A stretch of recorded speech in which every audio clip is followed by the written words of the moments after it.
Broadcasting from the business capital of the world, this is the Podcast Business News Network. Architect extraordinaire. Yes, John Riggio. If you're looking for an architect in the tri-state, guess what? He's your guy. John Riggio, based out of New Jersey. But boy, oh boy, his background is pretty intense. I've known him for probably over a year now. And we always have great conversations, get to see all his work. Let me have him start by introducing himself. Hello, John. Hi, Jill. How are you? I'm great, sweetheart. Happy for a Monday. And yourself? Hope you had a good weekend. Yes, very good. Thanks. Tell us, man with many talents here. Tell us about the architect world, who you are, what you do. Yes, I'm going to talk about my architect work, my architect office. And so I have my architect office, and it works in primarily the three states of New Jersey, New York, and Pennsylvania. And I was just researching some of my jobs from years ago. And I was able to find one project that I had already discussed before, and I found some drawings. Now, this job is part of a series of projects that I had discussed going back to around between the years of around maybe 2004 to 2008, some larger projects. And this is right before they had the big depression, or they might even call it a recession in the economy in 2008.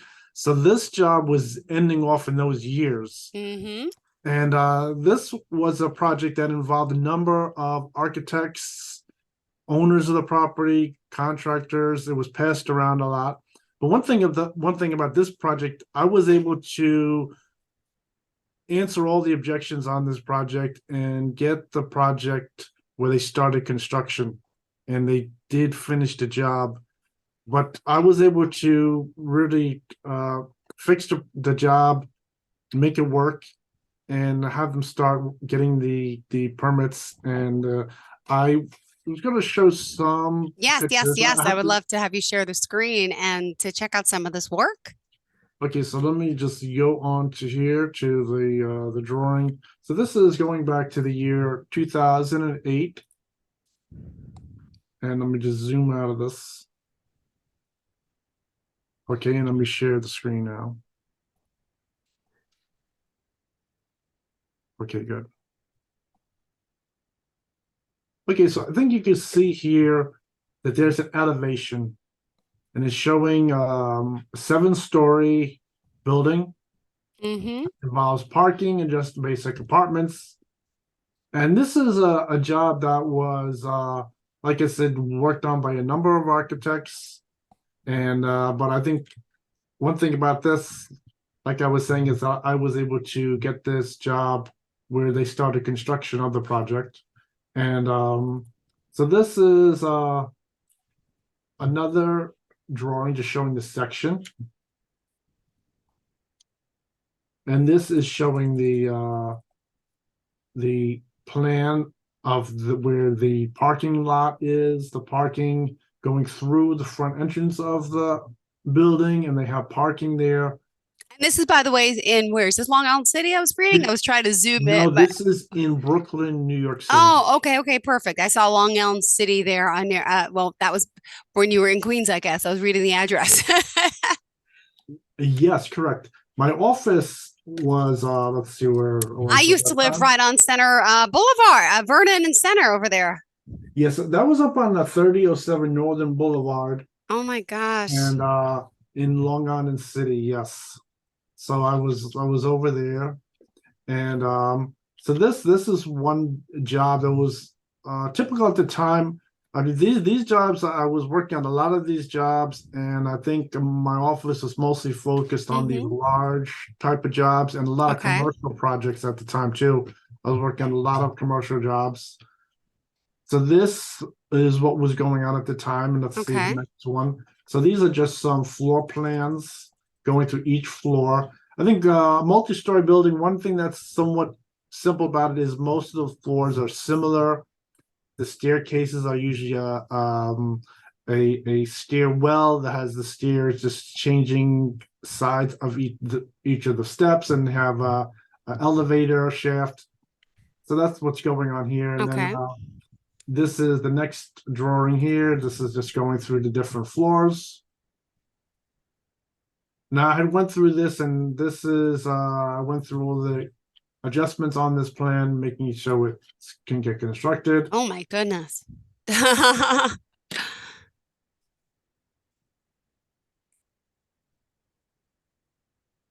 And okay, so this is also the first floor First plan. floor, It's similar to okay. the paving plan, but it's just showing just basically the plan of the spaces, the elevator shaft, the entrance for the where the cars enter. Okay. And let me see if there's anything else on this.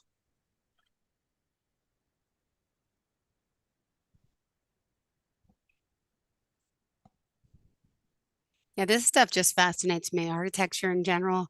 And like the last time I worked with an architect was to Okay, submit plans for a 16 by 20 shed. These are like intense. yes, these are just basic plans here Oh, of so the then you have site. the inserts on a separate page of what's, oh gosh. How And the, this is just the basic drawing of where it's mm-hmm, located. And then from here I can show you. Let me just exit out of here and then share the screen on the Google. sure.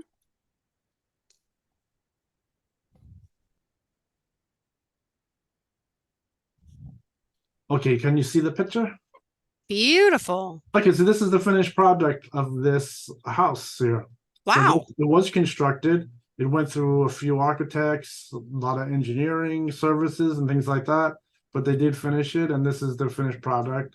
I think a lot of these, since there's so many It's people beautiful. involved, and you're not necessarily the first architect. A lot of times I am the first architect doing the zoning. I have ability to do zoning in New York City, and I do Okay.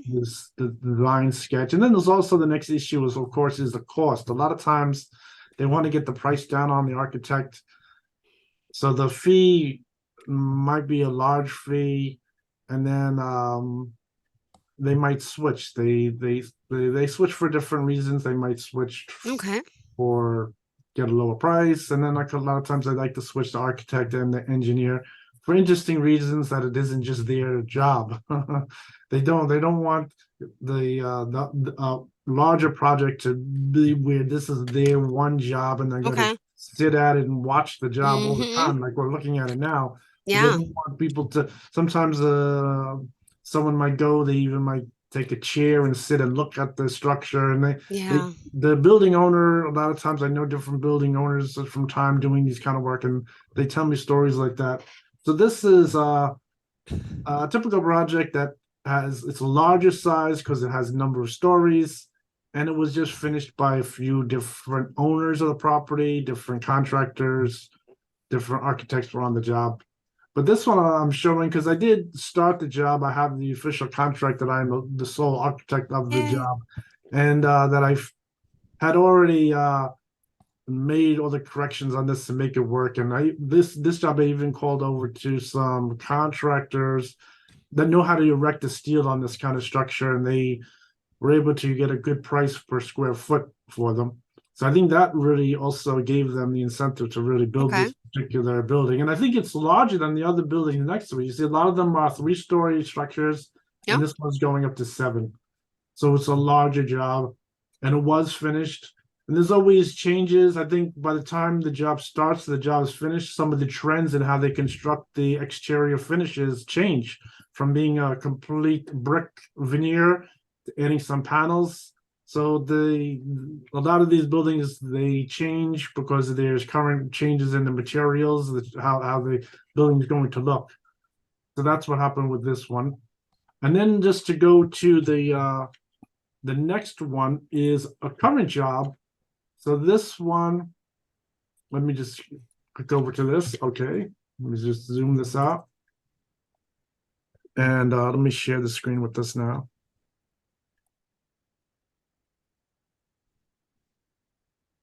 Okay, so this is a current job, and this is a very large project. It is right here. It's really much larger than the one in Brooklyn. This Okay. is just in parking. I'm showing here, and this one preliminary drawing has 102 parking spaces, and Yeah. it's very large.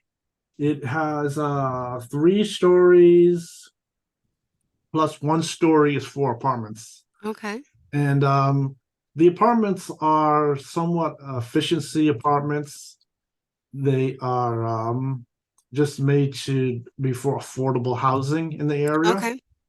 As this property was originally for mobile homes on the property, and this structure is the idea is to replace this, and it includes some stores too. So they have convenience stores, things like that. Laundry is included in the plan. And then let me go to the next drawing on this.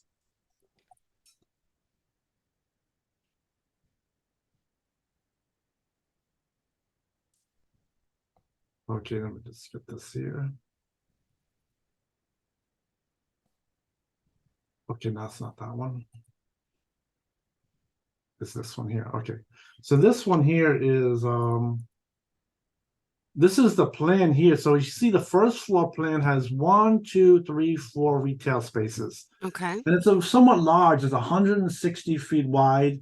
The retail depth is 60 feet. And then this whole length of the building is 208 feet. It's a large building. Mm-hmm. And this works a similar way. We have an elevator shaft. We have stairs. So we have exit stair on each corner. And then we have efficiency apartments. Some of them are 1 bedroom, some of them are 2 bedrooms, and some of them are 3 bedrooms. And I have them listed here, showing 61 total apartments, 4 retail stores. So the 3 bedroom apartments are about nearly it's 1150 square feet. It's 17 of them. The 2 bedrooms are 881, and that's 12 of them. And then the 1 bedroom apartments are 612 square feet at 32 of them, and that's how this is. So this is the first floor where you would drive around, and you would have also the office areas between the 2 areas. You have the parking surrounds it, and then this is like a little grass area. And then the second floor is all apartments. And let's go to the next one here. Okay, then the 3rd and 4th floor. So let me just zoom out. So we have the 3rd floor. And this has, I added on here the laundry rooms for each floor. It has the elevator for the whole floor. And then it goes over to the 4th floor here. What the plan is pretty much mirrored. Since there's a certain number of 1 bedroom, 2 bedroom, and 3 bedroom, as we reach the maximum for each number of bedrooms, there might be a slightly different number of the arranged rooms on each floor. So this one here, the 3rd floor and the 2nd floor, and then we're showing a laundry room, and on the 4th floor we're having a fitness room also. Oh, okay. Let me go to the next plan on this. Okay, and then this is the elevations. So this is the elevations here, and this just shows the massing of the structure. It shows here to have 1, 2, 3 floors. And just shows that the front elevation has the 4 stores with the storefront glass. Then we have the side elevation. And it just shows, because this property slopes from the rear of the property to the front, it slopes about 5 feet. But do people come in, do the contractors come in and level it, or no, you can't change that elevation? On this one, since it goes up 5 feet, but there's a road on the other side. So let me go back to the site plan just to go through this.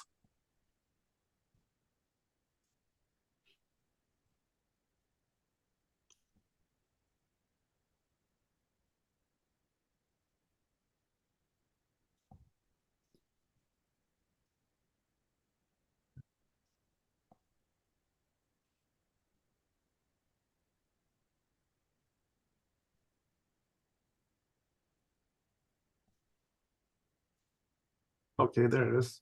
Okay, so now on the site plan, you have here the Eastern There's the Eastern Turnpike. Okay. This is a large road. And then over here, you have Route 22. I think most people are probably familiar with Route 22. Yeah. So they have 2 major roads. So the elevation of this major road, we really can't change it. Oh, got it. 2 curb cuts. Mm-hmm. So you have to have the 2 entrance and exits onto that main road, and then it slopes about 5 feet down to Route 22. So we're going to keep the slope, and what we're going to do is just going to cut into the cellar of the where the apartments is, and those are just used as utility spaces. Okay. So the slope of this property, we're going to keep it. We're not really going to change it too much. Okay. And I think just the plan here just showing where we have the drive around and everything. And so this is a one current project that I have. It's a large job, and so this is a similar type of project, and we'll have to see how that works out. I mean, Awesome. that is just showing one project from long ago that was somewhat large, and then a new project that I'm working on that is it's another larger job too. Beautiful. I love seeing, oh my goodness, the amount of work that goes into it. And then, like, you taught me something new for these types of projects. You're not using just one architect or one firm, right? There's multiple levels and layers of this you mentioned. Yeah, a lot of times what happens is Uh, on these size jobs, a lot of times it gets passed from one architect to mm-hmm. another, and many times they change contractors. And on the project I showed from 2008, that property changed owners 3 times. So even the owner of the property changes on some of the larger jobs. So this is that I'm just showing one older job and one new job, a little larger size. Awesome. Well, what else did you want to share about you as an architect in your world of architecture, by the way, also pro Yes. tennis Well, I player? always like to talk about the architect profession. I think a lot of people like architecture work. They want to become an architect or become an architectural draftsman. And I think one aspect about architect work that I haven't talked about too much is that there's a lot of math involved. So usually I always talk about you need art skills, but there is a lot of math involved. I think a lot of people, I don't know if they like doing regular math. The math usually goes up to maybe advanced trigonometry. And I was going to say, we're talking trig, we're talking calculus, we're talking, can we use yes, do we a have lot of Texas Instruments? Do we use, I remember yes, Texas Instrument. I remember, do you use those? yeah, of course. Yes. Okay. Well, what for architect work, there's special calculators. Oh, They didn't even know like the that. Texas Instrument is usually like maybe you go into learn calculus 1 or above. Mm-hmm. But for architect work, there's a lot of converting from standard units, foot and inches to decimal places. And you always have to use special calculators. I have a few of them. I have one of them. I like this one as a calculated industries calculator. I've had this for a long time, and this has all the different things that you would need for. And there's a newer one of the same calculator. Yeah. Wow. You have them What right there. that has is I can't that believe it. has a lot of things like converting angles on a property. So I think on the site plan I had showed on the screen just a few minutes ago, it has what's called meet and bounds. And the meet and bounds, they relate into angles. And you have to have the ability to take those numbers on the meet and bounds and put them into an angle with a decimal point to put it into your CAD computer system. And that is one thing that is necessary to do. I think there's some also, I think very interesting calculations, things like there's all kinds of things like electrical calculations like this, like you will use like things like electrical calculator and things like that to do lighting and wiring and things like that. And I think as far as the calculation go, it really starts off at the start of your project. You're doing more like a business calculation to start off with. You're doing how many hours you're going to work on the job, how large the project is, and then from knowing Mm-hmm. your experience, you calculate your per hourly wage, your overhead, and you get an architectural fee. And I think in architect work, a lot of people like to work with flat rate. Mm-hmm. They don't usually hire per hour, so they know you can always run up the prices with the per hour. They like you to put it Like all an together and attorney. give them one fee. Okay. And I think the next thing with as far as the math goes is then the next thing is really as soon as you get a job and you talk to someone, you don't talk to someone really about the architectural style so much. A lot of times you have to go through the zoning calculations. Okay. And the zoning calculations, you have to first have the ability to read the building code and then see the numbers on the like the bulk schedule they have for the zone and things like that. And then you have to do some calculations, area calculations. Some of them might have involved with foot and inches, converting foot and inches. You get a whole series of math calculations with floor area ratio, lot coverage, impervious surface coverage, things like that. There's all kinds of percentage of setbacks on narrow lots. There's all kinds of things like that. Then, of course, from there, then when you finally get past that, then you're with the owner and you're starting to design the job, and then you're getting into area calculations. Like I showed the 1 bedroom, 2 bedroom, 3 bedroom, you're getting into what size floor areas you want.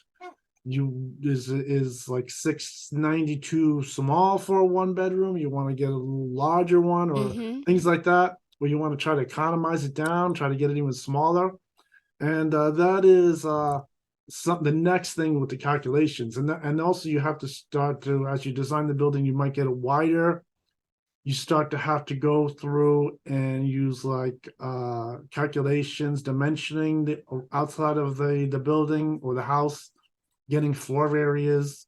Then with these double height spaces, you have to subtract the double height spaces to get your floor area. So that takes some time, and it has to do with also not minding doing those calculations. I think most of them are basic math. The math, it isn't math like for a scientist. I think the most complicated math the architects are doing, I think, is there is some math with the insulation. I think starting off years ago, I used to have to calculate the U value manually. Today, they have a computer software that is on the internet, and that's called ResCheck, or they also have ComCheck for commercial jobs. And you just put the numbers in and they do it for you. But originally, you had to really write an equation of the heat value, get the U value, get a reciprocal, things like that. And then the next, I think, most complicated in math is, aside from mechanical, electrical, is also the structural, of course. And the architects, they need to know the basic structural calculations, calculate a beam. A lot of things about architect work compared to advanced engineering would be to use charts. And that's one good thing about architect work, is that you can use charts for most of the structure, and that's really preferred because that is giving you standardized building that's been done over years and years. And that's one idea of an architect, is to use standardized building. And then a lot of times you might have to do calculations for columns, main beams, things like that. And you do have to know some basic math. So there is math. But then the math isn't really over for the job. One thing about the math is at the end of each job, when you have to really put together all the drawings, all the zoning, the forms, the zoning forms, and the building permit application, there's a whole series of math. And at the end of every project I work on, it's really like studying for a big math exam. I have to go through all the math on the job, everything, as far as zoning, putting in all those numbers on the forms, getting everything prepared. And that is really culminates into a big, like, studying for a math exam on each job. So that's one thing about working as an architect. Probably a lot of people don't know that. It's very interesting. I think I'm able to do that in math. I mean, but that's one interesting thing about working. And I think the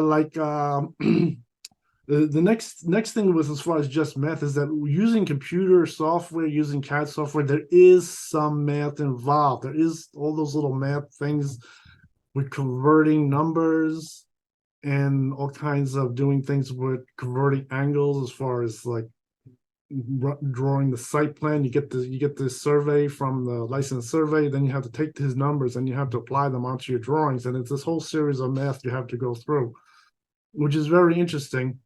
And I think that's very interesting as far as architect work, is that there is a lot of math involved. And that starts from the very start of the job, pricing the job, to right to the very end of really finishing the job and preparing the forms to get filed to get the building permit. So that is really one interesting thing about architect work. I think a lot of people don't talk about it, but it is the whole job from the start to the end. There is a lot of math involved. Yeah, well, thank you for letting us know that if you're interested in the career, you got to be good at math, or at least start getting good at math if you want to be an architect. John Riggio, how do we reach out to you for more information? Yes, the best way is to go to my webpage at www.johnriggio.com. There you'll find samples of my work. You'll find my contact information. And from there, you can send me an email or call me on the phone, and I can help you with your project. Perfect. Thank you so much. Always a pleasure having you here, and we'll talk next week, I assume. Enjoy the welcome. week and the beautiful weather for today until the rain comes in. Bye, darling. Are you looking for even more of the podcasts and hosts that you love? The Podcast Business News Network is proud to announce that you now have even more ways to listen live. Check out the MyTuner Radio, online radio box, and Simple Radio apps on iOS and Android, or find us online. Search for Business News Network on mytuner-radio.com, or search Podcast Business News Network on streama.com and onlineradiobox.com/US. Take your podcast on the go and don't miss a minute of the action.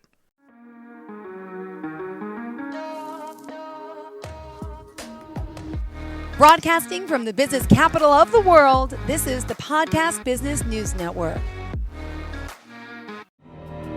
For nearly 2,000 severely injured veterans, everyday life has become filled with barriers. Day-to-day simple tasks can become pretty daunting. I have to carry my chair up 2 flights of steps or have somebody do it for me. What scares me the most is just the falling. When I'm struggling with my house, I think, to have that one great barrier just knocked down, it's crucial. Home for Our Troops is a wonderful nonprofit that builds a mortgage-free, fully adaptive, handicap-accessible house. And there's no catch. It'll be our very first home that we've ever owned. This is a game changer. This is where your life begins again. We need you to join us in completing this important mission. Please visit hfotusa.org and help build homes and rebuild lives. Because of you, everything's going to be okay.